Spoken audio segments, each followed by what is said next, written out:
പിന്നെ ഈ വണ്ടിക്ക് മാത്രം വരുന്നൊരു സ്പെഷ്യലായിട്ടുള്ളൊരു സംഭവമുണ്ട്. അത് മറ്റൊന്നുമല്ല,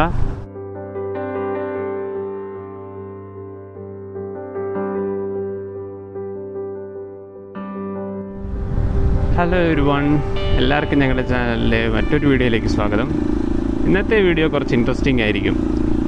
കാരണം നമ്മുടെ കൂടെ ഉള്ളത് ഒരു പഴയ താരമാണ്, ഹോണ്ട CBR 150R. നമ്മളെ സംബന്ധിച്ച് ഒരിക്കലും മറക്കാനാവാത്തൊരു വണ്ടിയാണ്. 2012 തുടക്കത്തോടെയാണ് ഈ വണ്ടി നമ്മളുടെ ഇടയിലേക്ക് എത്തിയത്. അന്നത്തെ ഒരു യൂത്ത് ഐക്കൺ എന്നൊക്കെ വേണമെങ്കിൽ പറയാം. ലോഞ്ച് ചെയ്ത് കഴിഞ്ഞ് കുറച്ച് കാലങ്ങൾക്ക് ഉള്ളിൽ തന്നെ ഈ വണ്ടി നമ്മുടെ റോഡുകൾ കീഴടക്കി കഴിഞ്ഞിരുന്നു.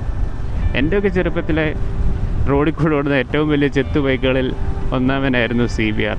അന്നത്തെ മെയിൻ താരങ്ങളായിരുന്നു CBRും R15. ഇവർ രണ്ടുപേരുമായിരുന്നു അന്നത്തെ ഹീറോസ്.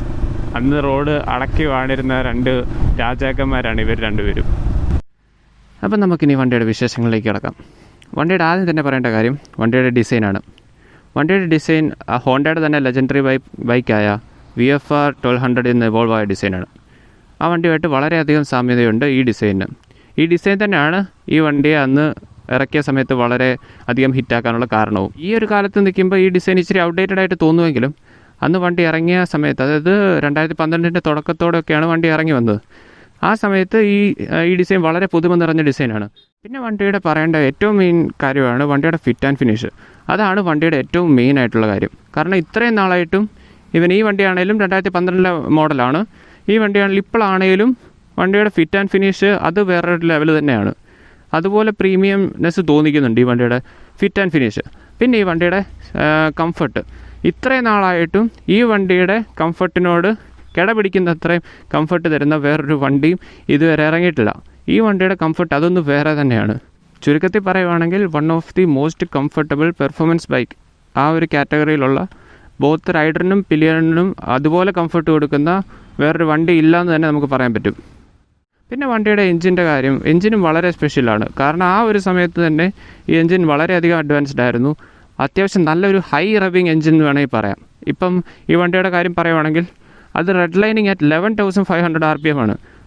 അത് തന്നെ ഒരു വലിയ സംഭവമാണ് ഈ എൻജിൻ്റെ. പിന്നെ ഈ എൻജിൻ വരുന്നതെന്ന് പറഞ്ഞാൽ ഒരു ഫ്യൂവൽ ഇഞ്ചക്റ്റഡ് എൻജിനാണ് വരുന്നത്. 150 യൂണിറ്റാണ്, ലിക്വിഡ് കൂൾഡാണ്. ഫ്യൂവൽ ഇഞ്ചക്റ്റഡ് ആയതുകൊണ്ട് തന്നെ അത്യാവശ്യം നല്ലൊരു ലീനിയർ ആയിട്ടുള്ള വളരെ സ്മൂത്ത് ആയിട്ടുള്ളൊരു പവർ ഡെലിവറി വണ്ടിയുടെ ഭാഗത്തു നിന്ന് കിട്ടുന്നുണ്ട്. പിന്നെ വണ്ടിക്ക് വരുന്ന സസ്പെൻഷൻ സെറ്റപ്പ് എല്ലാം കൺവെൻഷണൽ ആയിട്ടുള്ള സെറ്റപ്പ് തന്നെയാണ്. നമ്മുടെ ടെലിസ്കോപ്പിക് സസ്പെൻഷൻ മോണോഷോക്കുമാണ്. പക്ഷേ അതെല്ലാം സോഫ്റ്റ്വെയർ സൈഡിലോട്ടാണ് ട്യൂൺ ചെയ്ത് വെച്ചിരിക്കുന്നത്. അതുകൊണ്ട് തന്നെ ഈ വണ്ടി പ്രൊവൈഡ് ചെയ്യുന്നൊരു കംഫർട്ട് എന്ന് പറഞ്ഞാൽ അത് വേറൊരു ലെവൽ തന്നെയാണ്. പിന്നെ പറയുവാണെങ്കിൽ വണ്ടിയുടെ ഇൻസ്ട്രുമെൻറ്റ് ക്ലസ്റ്റർ അത്യാവശ്യം എല്ലാവർക്കും കണ്ട് നല്ല പരിചയമുള്ള ഇൻസ്ട്രുമെൻറ്റ് ക്ലസ്റ്ററാണ്. ഒരു അനലോഗ് ടാക്കോമീറ്ററും ബാക്കി കുറച്ച് ഇൻഫർമേഷൻസൊക്കെ ഡിജിറ്റലായിട്ട് നമുക്ക് പ്രൊവൈഡ് ചെയ്യുന്നുണ്ട്.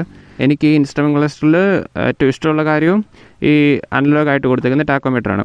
അതായത് ഒട്ടുമിക്ക എല്ലാ ആൾക്കാർക്കും ഇഷ്ടമുള്ള കാര്യമാണ് ഈ വണ്ടി ഓടിക്കുമ്പോഴത്തേക്കും ഈ നീഡിൽ ഇങ്ങനെ കയറി പോകുന്ന കാണാൻ. അത് പേഴ്സണലി എനിക്കും ഭയങ്കര ഇഷ്ടമാണ്. പോരാത്തതിന് ഈ എൻജിൻ ഹൈ റവിങ് എന്ന് പറഞ്ഞു, റെഡ് ലൈനിങ് അറ്റ് 11,500 RPM ഒക്കെയാണ്. അപ്പം അത്യാവശ്യം നല്ലൊരു ട്രാവൽ തന്നെ ഉണ്ട് ആ ഒരു നീഡിലിന്. അതുകൊണ്ട് അതൊക്കെ കാണാൻ വളരെ ബ്യൂട്ടിഫുള്ളാണ്. പക്ഷേ ഈ ഒരു സമയത്ത് അത് ഇച്ചിരി ഔട്ട്ഡേറ്റഡ് ആണ്. പിന്നെ നമുക്ക് വണ്ടിക്ക് വരുന്നത് താഴെ സ്പീഡോമീറ്റർ ഡിജിറ്റലാണ്, ബാക്കി കാര്യങ്ങളെല്ലാം ഡിജിറ്റലാണ് കൊടുത്തിരിക്കുന്നത്.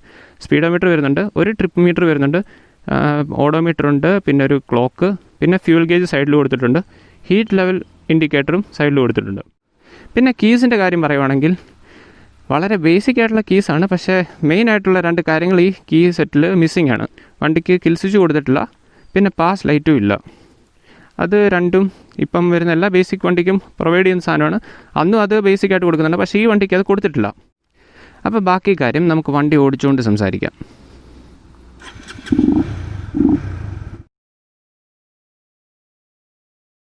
ഈ വണ്ടിയുടെ പവർ ഡെലിവറി ഞാനിന്ന് ജസ്റ്റ് കാണിച്ചു തരാം.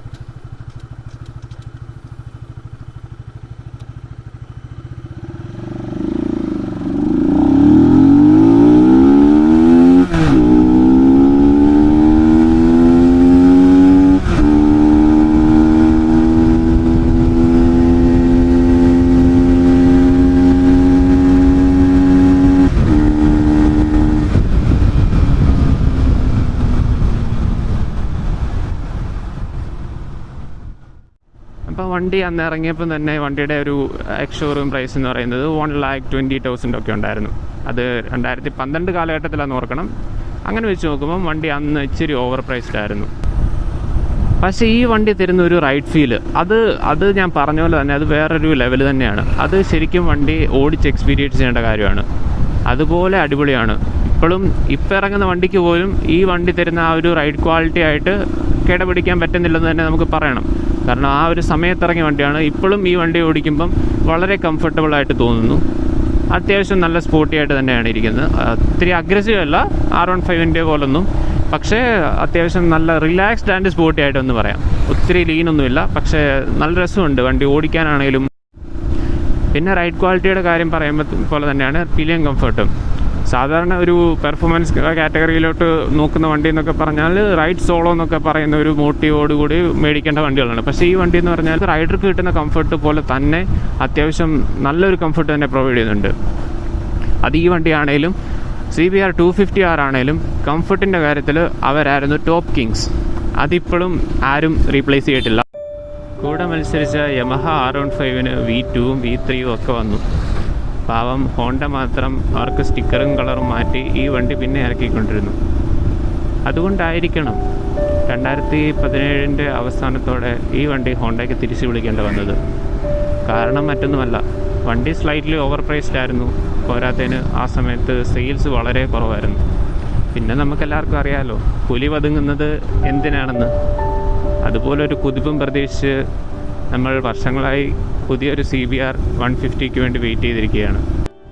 അപ്പോൾ ഈ വീഡിയോ ഇത്രയൊക്കെ തന്നെ ഉള്ളൂ. അപ്പോൾ ഇനി ഈ വണ്ടിയെ പറ്റി എന്തെങ്കിലും അറിയാനുണ്ടെങ്കിൽ ഉറപ്പായിട്ട് കമൻറ്റ് ബോക്സിൽ കൂടെ ചോദിക്കുക. ഞാൻ അതിന് റിപ്ലൈ തരുന്നതായിരിക്കും.